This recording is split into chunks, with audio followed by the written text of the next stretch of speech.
welcome to another episode of What the Truck. I am your host, Malcolm Harris. Happy Monday, everybody. Of course, it is October 27th, and we are going to be kicking off the show in a special way. Today's show is something that's never happened before. Actually, two things. Number one, you guys know I love food and chicken tenders especially. This is a four-piece because I have four folks on the show, and we have two people with the same name, and it's Craig. I want to introduce right now, my man, before we get into the rundown, bringing my guy, the one and only Craig Fuller, to us here on What the Truck. Craig, what's up, man? I'm doing well. How you doing? I'm good. How you doing? I'm doing great. Glad to be here. I'm glad you're here. How was your weekend? Weekend was excellent, man. It was, it was post F3. Yeah. I thought it was one of our greatest F3s, maybe the best ever. The feedback was incredible.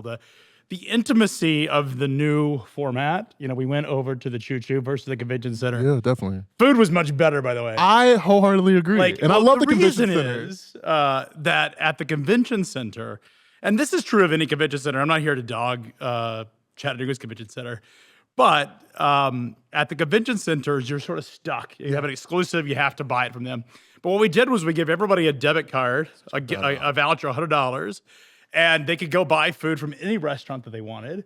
And so Chattanooga, in particularly that area around the Choo Choo, has about 40 different restaurants, 20 of which participated. So you got like amazing food. You got $100 food voucher. Awesome. And it was great. And it was interesting the amount of positive feedback. You know, we were a little worried about it. You know, F3, if you sort of look at post-COVID, 2022 and 23 was a big year because everybody was looking out to party. That's what we programmed to.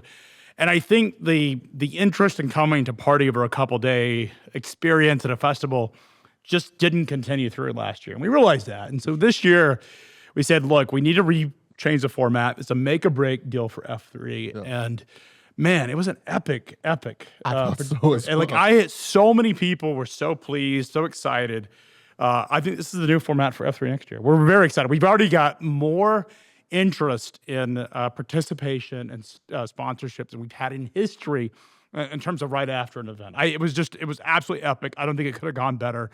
Really excited about it. I love how you kind of invested with the rest of the team in Chattanooga as well. Like Chattanooga's important. We did, trying to shake things up. We did look at Chicago. We talked about, should we move it to Chicago? Thinking that, it's there. But the problem is, Chicago, while it's a great city, and I think a fantastic city to host a conference, it's about twice as expensive. And so when we're in this sort of like transition period, we just weren't willing to take the risk, particularly with the freight market being so abysmal. It just didn't make sense to spend the money and take the risk. But being able to reinvest in Chattanooga, I think gives us a chance as local both from here as well as run a business here, a chance to sort of feature the city. The great thing also is that there's this huge ecosystem of companies, founders and brokerage offices and technology vendors that are in the space that continue to pop up. And we've actually seen companies, because of F3, relocate here.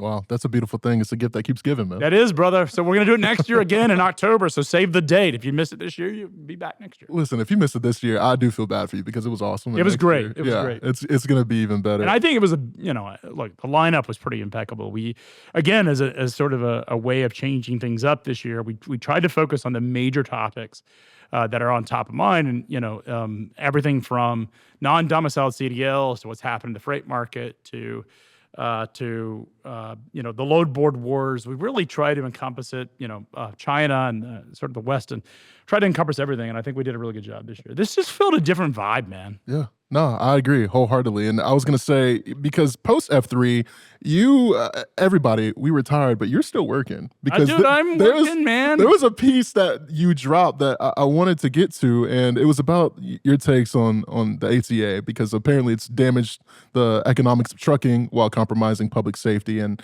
there was a lot that you put in this article. I had big issues with the ATA. And the reason ATA has had this narrative that there's this perpetual driver shortage that will not quit. And the problem with this is the fact that there is no truck driver shortage. No.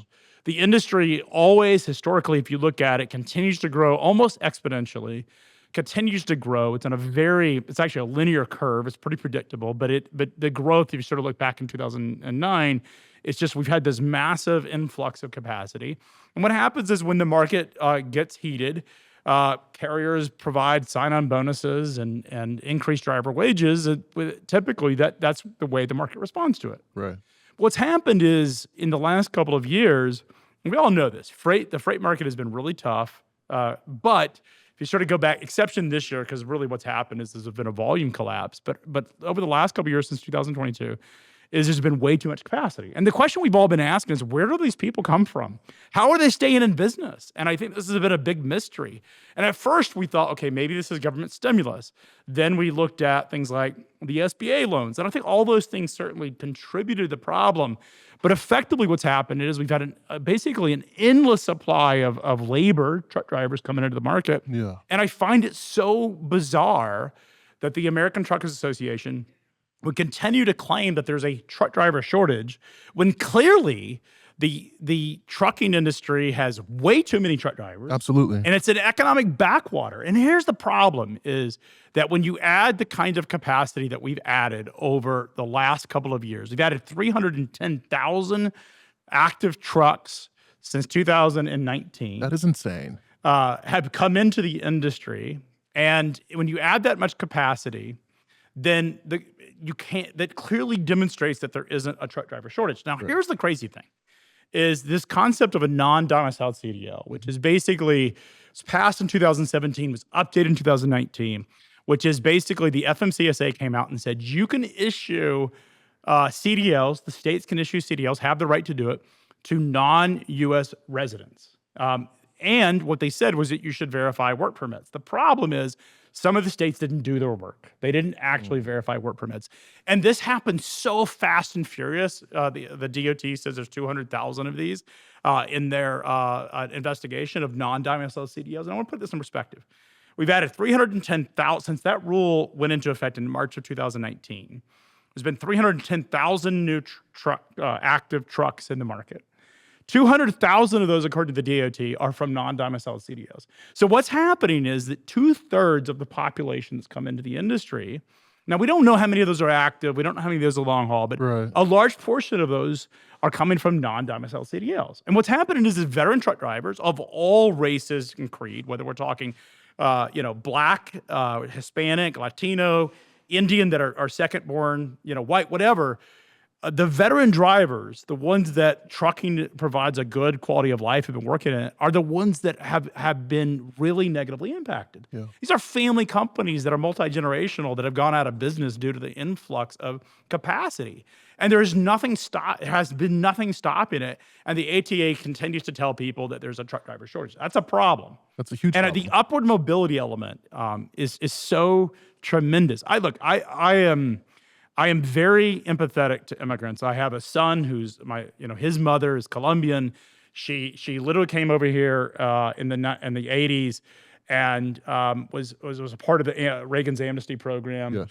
So I have a lot of empathy for immigrants. And look, if I lived in Colombia, if I lived in a world, I would want the same for my family. I have no issue with the people. I have issue with the government, and I have issues with the ATA. Continue to tell people there's a truck driver shortage. Like, be honest. Be honest. Tell people that there is no truck driver shortage, because what you're doing is you're lowering the quality of life for every other trucking driver that's here.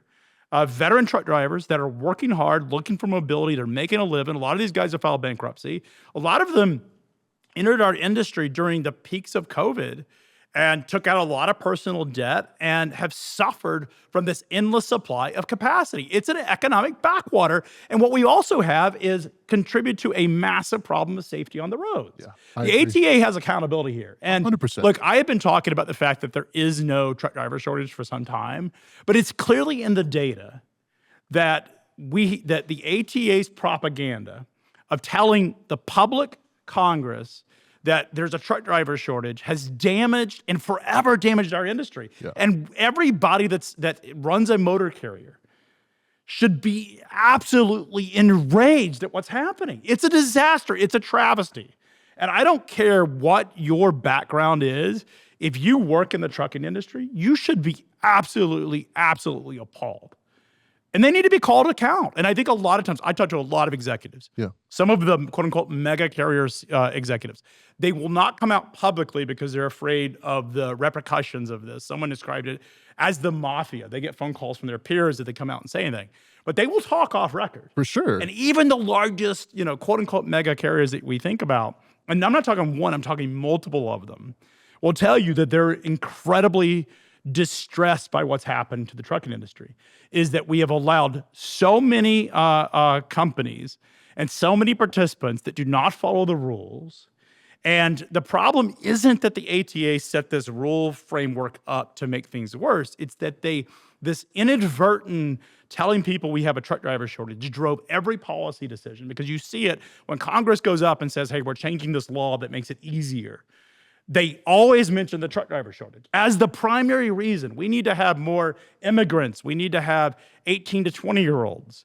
And their primary reason is because of the shortage of truck drivers. That is a responsibility the ATA needs to pivot. And here's the problem, is the ATA does good things. Like, I just want to be completely frank. I think the ATA focused on infrastructure, focusing on truck driver parking, lifestyle issues, safety issues, actually does a pretty remarkable job. But because they hang on to this lie that is clearly not in the data, and they continue to double down on it, despite what the data says, has done a travesty to our industry, and they should be held accountable. So, follow-up question for you real quick. All of us in the industry, right, when it comes to the ATA, what do you think we should be doing? Just given what's happened, what you've gone through, what should we as folks in this space be doing right here, right now? I think we just have to continue to talk about the problem. Right. The problem is that this is an industry that lives in the world of supply and demand. I'm talking particularly the truckload carriers. Now, let's be completely frank. The ATA has come out and countered and says driver wages have gone up. What they don't bother actually, either they don't understand it or bother disclosing, is that a large percent of the BLS data, which supports that driver wages have gone up, the largest component of that is UPS drivers. These are our parcel delivery guys. They got a massive union contract back during the peak of COVID.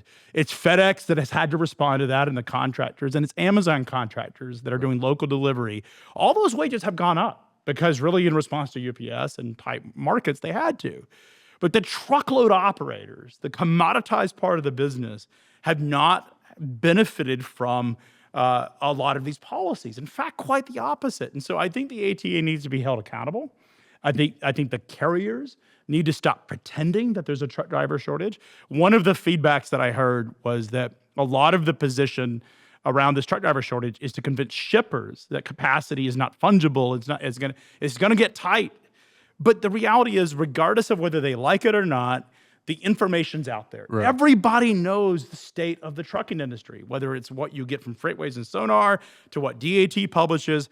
Look, shippers run RFPs. They're in communication. They know what's happening. The days of the asset carriers can pretend that the market is anything but what it is just gone. That's gone. And I think what we have to do is have an honest conversation about what we're trying to accomplish. And I think this is a moment for Chris Spear at the ATA to declare victory on the truck driver shortage and say, we've solved it, and now let's fire the really bad actors. Let's get rid of the unsafe carriers. Let's get rid of these unscrupulous carriers that drive 20 hours a day and don't respect the hours of service. Let's get rid of temporary work visa people that come over on temporary guest visas for 90 days and drive trucks with no training. Let's stop the madness. 100%. And it's really comes down to the ATA accepting responsibility for their actions, or do what George W. Bush did when he realized he screwed up in Iraq, is declare victory. Like, do it. Craig Fuller, you are the absolute man. It is the chance. I want to see Chris Spear on an aircraft carrier saying mission accomplished. We solved the truck driver shortage. That would be absolutely. Look at this. That's what he should do. Today is the ATA management event, and that's what I expect out of Chris Spear. Declare victory, move on to more important issues, and frankly, let's help out the industry. Let's help these people survive. Say the name, Carol Fulmer. Say it. Carol Fulmer. Carol Fulmer, massive trucking company. Carol 500 Fulmer. trucks went out because of the driver, because of the freight recession caused by influx. And we're going to remind people of all these carriers that have failed and died because of the ATA's reckless messaging. Mic drop. Mic drop. I mean, it's some steam is smoking from that microphone right now. I'm pissed as you should be. Of the as you should be. Carriers. And look, I come from a quote unquote mega trucking family. Yeah. I come from that world, and For sure. I see what's happening to our poor trucking industry and the drivers, the veteran drivers, and it really is a sad, sad predicament. 100%. Well, I know if we did not have a show that is absolutely, I got another Craig on the way. What the truck? You That's would the name of the show. you What the truck are you doing, ATA? what the truck is the ATA doing? We are absolutely going to have to run this back because there's like 10 questions I Mission have for you. accomplished. Declare it. You've solved the truck driver shortage. Congratulations. Now let's fire the bad actors. Let's go. Amen, brother. Let's go, Craig Fuller. All right. I appreciate you for hopping on. I love you too. This was fire. Love you. We love you. All right, you guys have a good show. Hey, I appreciate it, dude. I'm ready to run through a wall. Let's get Absolutely. Let's get it. All right, so next is going to be, guys, if you don't follow this man, Craig Fuller, you're doing yourself a disservice. Now, Craig, I don't know how you're going to be able to follow up on this, Mr. Leinauer, but I'm speaking to you right now. What is going on, sir? How are you? Everything's going great, and it's great to be back. And yeah, a lot of Craig's on the show today, right? That was, pretty impressive. Pretty impressive. It was pretty impressive, and I think you're gonna have an even more impressive feat here on What the Truck. I'm so happy you're back. First of all, I know you're no stranger to the show, but it is your debut with me here, so I appreciate you for being on the show, and you look great today, man. Yeah. Oh, thanks. You look great too. I appreciate it. I'm thrilled to be here. Thrilled to be here. Glad you are here, man. A little weather never did anybody any good. So we'll try to bundle up today. And obviously, I want to talk about, you're looking at transportation claims all day long, and you're noticing that certain trends in broker liability are beginning to stand out. Can you top line the trends for us exactly? Yeah, the biggest trend without question is the contractual assumption of liability by freight brokers. And you have to remember that brokers, by the nature of what they do, aren't really supposed to be liable for lost or damaged cargo. It's the motor carrier who's supposed to be, right? And that's because the freight broker doesn't actually handle the freight. They serve as an intermediary. They arrange for the transportation, between the shipper and the trucking company. But Right. what happens is contract terms make the broker fully liable, or can make the broker fully liable, I should say, for damage to cargo, as if they were a trucker. And by the way, the standard of liability for a trucker is strict liability for cargo loss, subject to some defenses that they have, and also the ability to limit liability to less than the actual value of the load that's being carried. So what we're seeing is increasingly brokers are executing very one-sided contracts that make them strictly liable for freight damage or loss without any defenses or liability limitations, which typically are afforded, a motor carrier. So then when things go bad, the broker faces huge, huge catastrophic losses. That's not good. That's not good at all. Now, what else is trending aside from contractual assumption of risk? What else is out there? Yeah. So the other thing we're all hearing about, of course, is the increase in sophisticated cargo theft claims. Right. And with artificial intelligence, I have to tell you that this is just getting even more sophisticated. And so here's what we're seeing happening. The US DOT assigns motor carrier numbers, MC numbers to all transportation firms who operate commercial vehicles. And these, of course, are crucial for the government to track compliance with safety standards and that kind of thing. But what we're seeing is criminals now getting a hold of old or outdated MC numbers to present themselves as legit companies with an established operating history. And this tricks freight brokers into hiring them because it looks to the freight broker like, this company has years of operating history. And so this deception will allow that thief to fly under the radar until it's really too late. So, for example, I just recently saw a freight broker who was unknowingly working with a trucking company that had been sold to a new criminal owner. The DOT had already revoked the authority, but the new buyer had quickly restored it, and this was allowing it to obtain shipments from freight brokers. So multiple freight brokers were sending freight to this trucking company, who in turn was stealing the shipments and never delivering them. I see. I see. Now, you mentioned AI in this previous segment, but really talk to us because it's making sophisticated theft even more sophisticated. Can you explain this exactly to us and the listeners as well? Yeah, so this is the latest tool, AI, that thieves are using to commit fraud, basically. Right. And so what's happening is AI and advanced technology allows you to create counterfeit documents. And these documents look so realistic that really nobody thinks to question them. So, for example, scanned bills of lading or shipping paperwork can be altered with AI to look virtually flawless. And then, what's happening is even big retail shippers are being fooled because the paperwork looks so legitimate. So we've seen thieves providing, freight brokers with tech altered documents, suggesting that the original load was delivered intact, and then turning around and collecting freight charges in addition to stealing the cargo. Now, talk to us a little bit about this cluster theft kind of theme because it's not only highly organized, but it's a pretty darn smart way to kind of get around this. Talk to us about cluster theft specifically, if you don't mind, Craig. No, and it's amazing. Really, we hadn't seen any this type of scam, this cluster theft scam. We hadn't seen really until 2 years ago, Yeah. and so I'll explain to you what it is. And basically, this is how it works. It involves thieves who have knowledge of the shipment origin and destination procedures, so shipping procedures. So here's what they do. They pick up a full load. The original paperwork is scanned and altered to reflect a new piece count, weight, and sometimes even a new trailer or a seal number. And then these modified documents using AI reflect what's left in the trailer after a part of the shipment has been removed, right? Stolen. So they pick up, for example, 10 pallets, but the documents are now altered to show that they only picked up 8. So then what happens is this shorted load, along with the altered paperwork, are in turn presented for delivery, usually at a large, very busy regional distribution center, who accepts the load as complete because the quantity unloaded matches the modified documents. Then, and this is where it gets crazy, the shorted shipment isn't discovered until an accounting and inventory reconciliation happens, right? And this can take sometimes weeks or months, and it's in this delay. This is the clever part. It's in this delay that the thieves exploit the delay to short as many of these loads as possible before the theme gets discovered, right? So hence Right.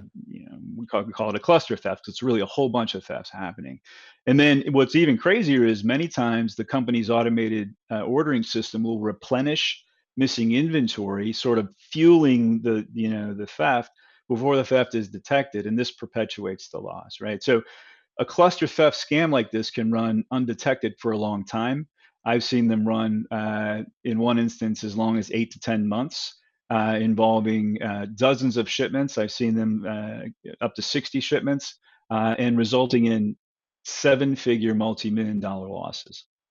That is insane. And I'm sure, when it comes to these efforts, the ROI has to be extremely lucrative for these thieves and these heists that are happening. This is absolutely nuts. Now, normally at this point of the show, right, we Right, oftentimes like to tell, brokers, you can do this to protect yourself, right? When it comes to this right, topic. right. What would you say to all the brokers out there to issue a kind of a level rather of protection? Yeah, so I don't want to oversimplify it, but Yeah. basically what it comes down to is this: you need to pay attention at the front end. You need to understand that distribution centers are busy and they rely on automation, and criminals have learned to exploit this automation. So you can't always assume that the paperwork is legit. So one thing that a broker can do to protect itself is to require the shipper to send the origin paperwork to the recipient. Get the original paperwork directly from the shipper. And then if everyone shares the same origin paperwork, and then a carrier shows up with a different set of documents, then that exposes, a potential problem. And then also, listen, be aware as a freight broker of the contract that you're entering into. Specifically, you should know when you are agreeing to be liable like a trucking company. These one-sided contracts can mean millions and millions of dollars in losses to you. Right. Now, I know that we are almost out of time on this segment, so I want you to just give us everything in a nutshell. What is the biggest message that you want listeners to take away from today off of this segment, Craig? Yeah, yeah. If I had to sum it up, I would say broker liability, as many folks know, is a compound, complex problem, right? So not only are thieves evolving faster than the industry by mixing old tricks with advanced technology like AI, but brokers are also getting caught in the middle and getting pushed into liability by one-sided contracts. Definitely, definitely. Again, Craig Leinauer with Travelers. Craig, thank you so much, man. I cannot wait to see you back on this show. It's make sure that it's not so late next time, and we can't go this amount of time without it. So I'm gonna have to see you really soon. Absolutely. Great to be here. Thank you for having me. Hey, thank you so much, Craig. Again, Craig with Travelers. That was awesome. And this next guest is going to be awesome. And he is actually the sponsor of this show. And I did not air our sponsor because we just got to it with Craig. So, guys, if you have the clip, today's show is in fact sponsored by Descartes MacroPoint. Trusted by shippers and preferred by brokers, Descartes MacroPoint is the industry's best transportation, visibility, and risk monitoring platform. Deliver confidence with real-time insights and automated alerts to keep freight moving and your customers informed. Less risk, more connectivity. That's Descartes MacroPoint. Visibility you can trust. Every load matters when it comes to your reputation. That's why the world's top companies rely on Descartes MacroPoint for visibility and risk monitoring. Keep customers confident, freight moving, and operations in sync. Descartes MacroPoint, visibility that you can trust. I was about to sneeze right there, y'all, but I had to get it together for this next guest. Coming to me right now, man, I was reading up on this guy and I'm super excited. I wish we had more time because he is truly awesome and I think he's going to bring a lot of value to the show. Dan Cicerchi, the GM and VP of Transportation Management Solutions at Descartes MacroPoint. Dan, what is up, man? Those glasses look awesome. How you doing? Good, Malcolm. Great to meet you. It's great to meet you too, man. I'm so happy you're on the show. Thank you so much for joining me. And, you know, I'm really impressed with you. I was doing a little stalking, right, over the weekend and early this morning as well. And you lead transportation management solutions at Descartes MacroPoint. Of course, they're powering real-time freight visibility and helping shippers, carriers, and brokers throughout the supply chain. So let's just start with a little bit of context. How did you arrive in this role specifically? And what are the biggest changes you're seeing right now in terms of TMS visibility when it comes to freight operators specifically in this space? Sure. I mean, I think going back to 2010, we started investing, and by we, Bennett Adelson, my business partner, and I, in innovation where we saw needs in the industry out of our consulting company. And out of that, in 2011, we launched MacroPoint. So it's been an almost 15-year journey to provide visibility in the transportation and supply chain space. So it's been quite a ride, and super proud that even today, through our sale to Descartes a little over 8 years ago, we have really I'll call the founding team still a part of the operation, from product leadership, R&D, sales, strategic operations. We have a passionate group still excited about the problems and opportunities that lay ahead for us. Dan, it sounds like you had the answers to the test because that's going to lead us right into our next question. And I'm so happy you did that. Let's talk about the problems and the core problems because historically, a lot of visibility platforms are built for brokers or shippers. And carriers, they often felt like they're reaching rather than proactively managing loads. So, from your vantage point, how has that dynamic changed over time? Well, I mean, I think in the early days, I was actually part of the team where I was calling drivers to help them install MacroPoint and really learning about their needs, their apprehensions and concerns. So that's really evolved, and really, I think what hasn't changed for us is our core commitment to the drivers and the carriers that are on the road. We want to be a, a partner, and all the things and the relationships and the trust that we've built with those carriers and drivers then enable that to our broker and shipper customers, and make sure that we're enabling, really, I think that that starting point, that raw material for all the innovations and automations that we want to do. But that raw material is really real-time visibility and real-time event updates. Now, Dan, at Descartes MacroPoint, you're delivering real-time location event data and exception management. What features or capabilities do you feel differentiate your solution in the market today when there's so many things out there? Sure. Well, I think first and foremost, it is the network. Customers buy in and connect into the largest trusted network of LSPs and carriers and drivers in the market. And then, and I talked a little bit about the founding team that's still here, it's still a tough problem to solve. So we're innovating every day and enabling with AI and other tools to grow the network, meaning help carriers and drivers get onto the network faster, and then improve and make available the data quality that our customers want. So those are the I think the tenets that of trust and data accuracy that really our customers rely on. Looking ahead to the future, right? When it comes to automation, machine learning, predictive analysis, these are all buzzwords, but specifically, Descartes MacroPoint is preparing to embed more intelligence and not just data into operations for carriers and brokers. Walk me through how that's going to look specifically. Sure, and AI, big buzzword. We've been leveraging machine learning in our predictive analytics for ETA for 6, 7 years. In our capacity sourcing tool, like Craig was talking about, there's plenty of drivers out there. Our customers still, though, want move from the quantitative to the qualitative, meaning what carriers are legal, right? What carriers are performing? What carriers actually run the lane? So we've been leveraging AI to do that. And we've added, I think, more importantly, over the last 2 years, the insights around fraud. We launched Fraud Guard and just launched 2.0 about 2 months ago, really to provide our customers real-time insights where there is risk in their network. And then the generative AI. So that's the buzz, the chat GPT innovations that we read about today. And we're leveraging that really. And again, this isn't about having chatbots make check calls, right? This is about automating the engagement to help our drivers and our carriers onboard more quickly. And then also, once they're onboarded, make sure that we're getting good data quality, that we're validating locations, we're validating arrival and departure events, we're validating the elements that are in the network.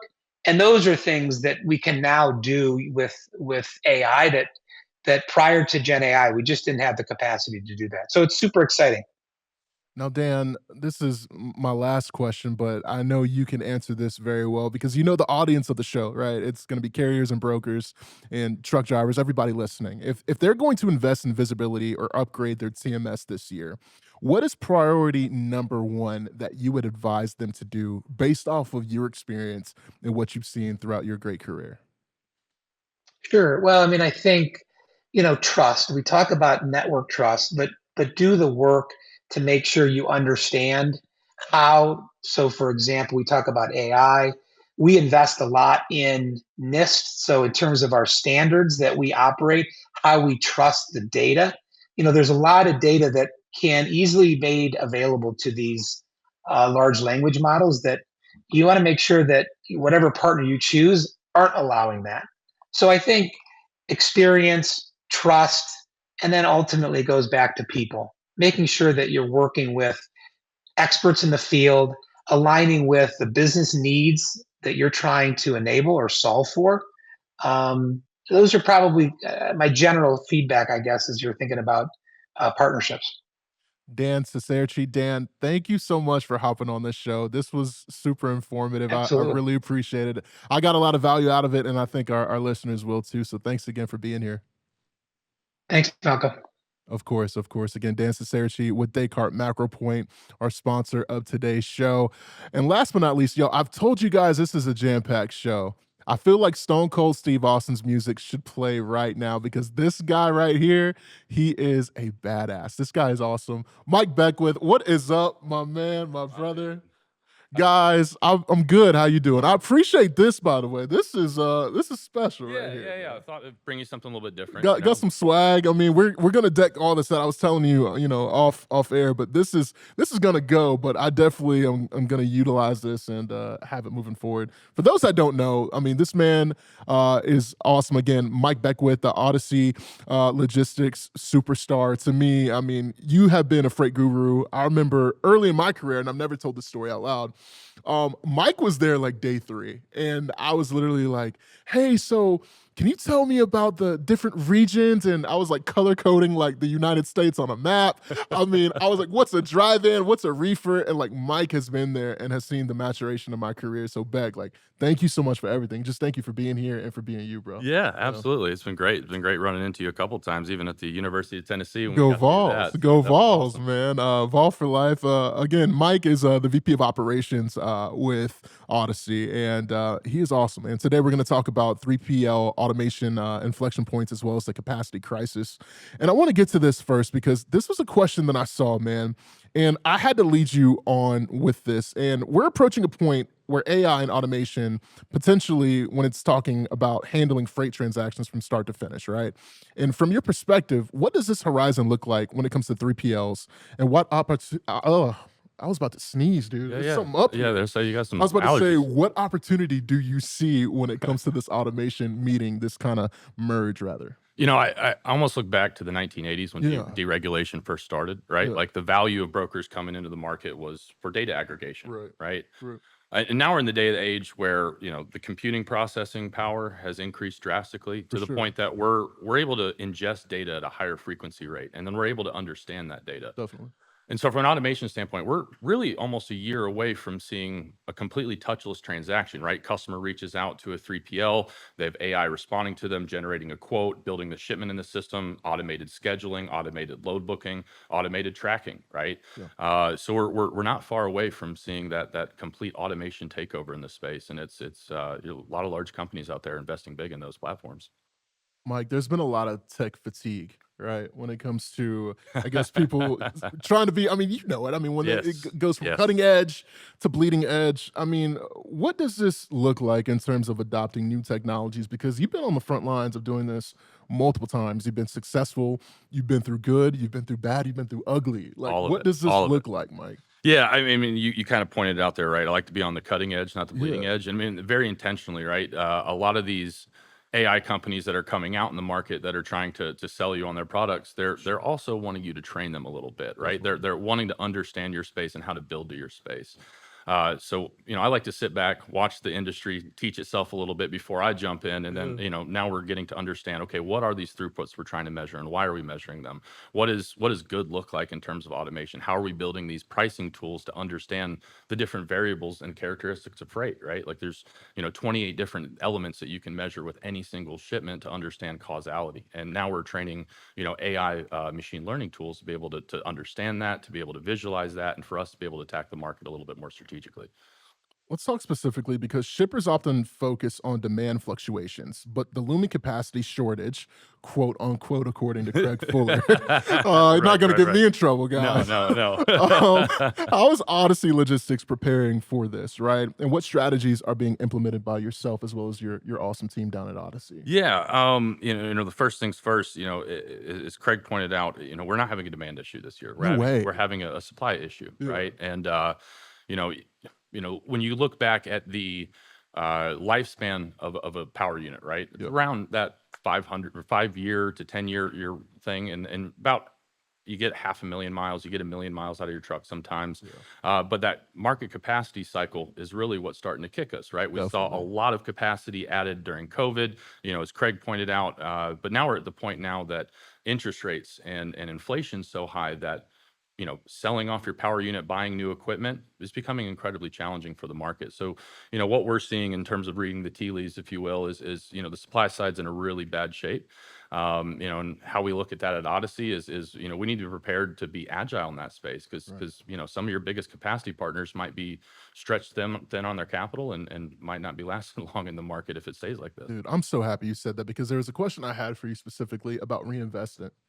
How specifically are carriers and folks that you partner with, how are they even handling that when it does come to that, 500,000 to 1 million mile mark? What does that look like? I think it's a wait and see thing. And Yeah. unfortunately, it's the same on the demand side, right? November 4th, we're having Supreme Court rule over the legitimacy or let's say the legality of tariffs. And Yeah. I think everyone's kind of waiting to see what happens after that, because there's not a lot of moves you can make. Sure. If you got power units that are running ragged right now, you got to maintain them. You still got to get them on the road because they're going to generate revenue if they're rolling. And if they're not, then, we all know that story. We do know that story very, very well. Now, regulatory pressures like English language proficiency, of course, testing, domiciled CDLs. I mean, we've talked about it a lot, but specifically when it comes to Odyssey and what you're seeing personally, how are these regulations impacting the industry, and what adjustments are necessary and needed ASAP from where you sit? Yeah. Again, it comes down to being agile, right? Yeah. You're seeing a lot of the shipper community even take it on themselves, right? Those domicile CDLs, especially the English language proficiency, that's a DOT regulation, if you will. And what we're seeing to have happen is shippers are really pushing this as well. I even had a shipper last week talk about bringing a children's book to the guard shack to have the driver read it to confirm that they can speak English fluently and understand it, so they can follow the safety regulations. So with that said, a lot of pressure, not only from a financial side, but a regulatory side now.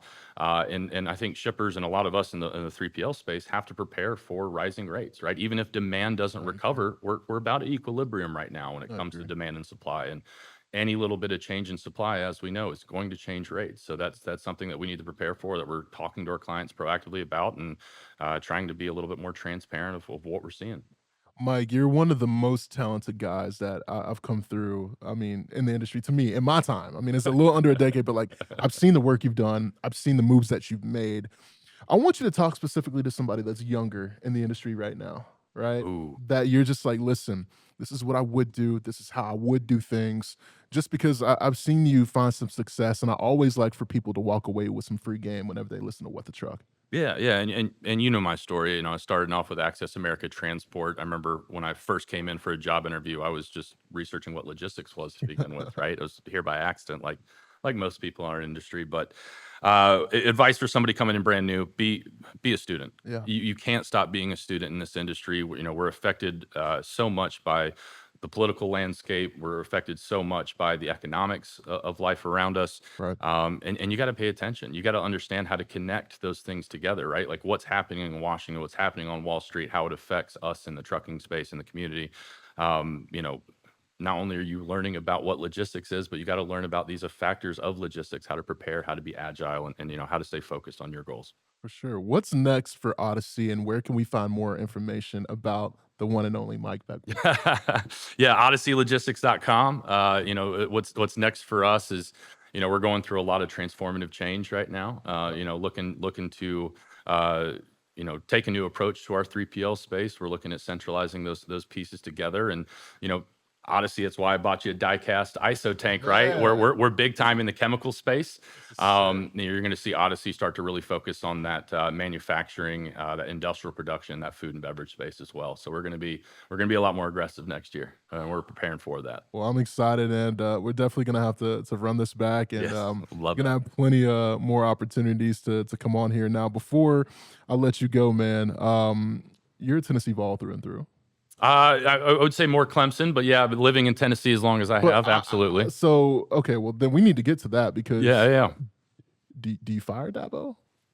Ooh, I'm such a big Dabo fan. I mean, my grandfather was a professor at Clemson for such a then long you're time, so keeping it's legacy for me, Okay, right? okay. Like we've won a few times. This year is after that Syracuse loss, I was.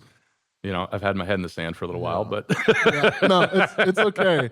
One of my favorite rappers, he says, checks bounce, but we bounce back. Amen. And that's how you bounce back. Y'all, Mike Beckwith again with Odyssey Logistics. Mike, thank you so much. And y'all, we got a 30-second drill, because the road ahead is going to be special. Upcoming here on Wednesday, we're going to have Madeline Jones with OTR Solutions, as well as Dennis Moon. Fly me to the moon. We're going to fly to the moon because he's the COO at Roadie. Y'all, that is it for me. It was a jam-packed show from two Craigs as well as Mike. as well as my man with Descartes MacroPoint. It has been awesome. Thank you guys so much. I really appreciate it. See you on Wednesday. Peace.